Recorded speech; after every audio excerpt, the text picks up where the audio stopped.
श्रीराम श्री ब्रह्मचैतन्य गीता त्यामधील अध्याय 5 मीपणाचा। मी देह आहे या भावनेला देहबुद्धी असे म्हणतात। कर्तेपणाचा अभिमान तिच्यातूनच जन्म पावतो। या मीपणामुळे दृश्य खरे वाटते, अशाश्वतावर प्रेम कर बसते।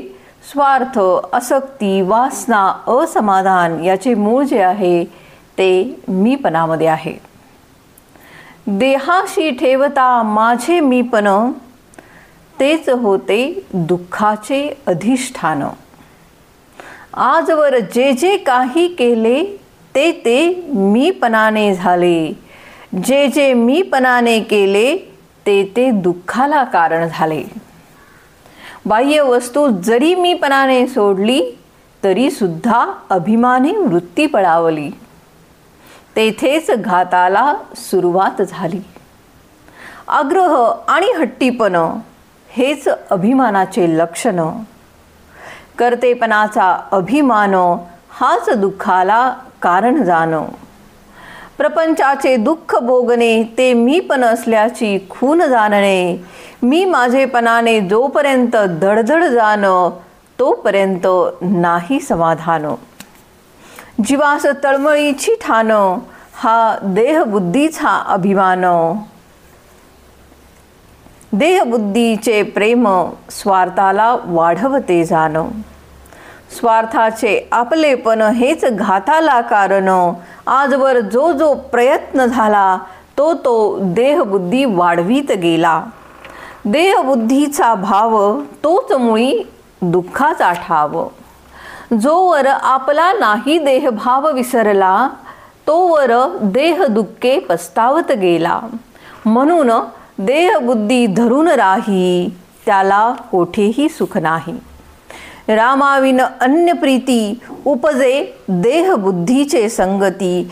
जग त्यागी आपणास तरी आपण न त्यागावे जगास, हीच देहबुद्धी खास। म्हणून मीपणाने न व्हावे स्वाधीन, अधीन जेणे भंगे आपले समाधान। कारण जेथे मीपणाचे ठाणे तेथे दुःखाचे साम्राज्य असणे। पाप पुण्याची भीती ही देहबुद्धीची संगती। वासनेत जीव गुंतला कष्टी फार फार झाला।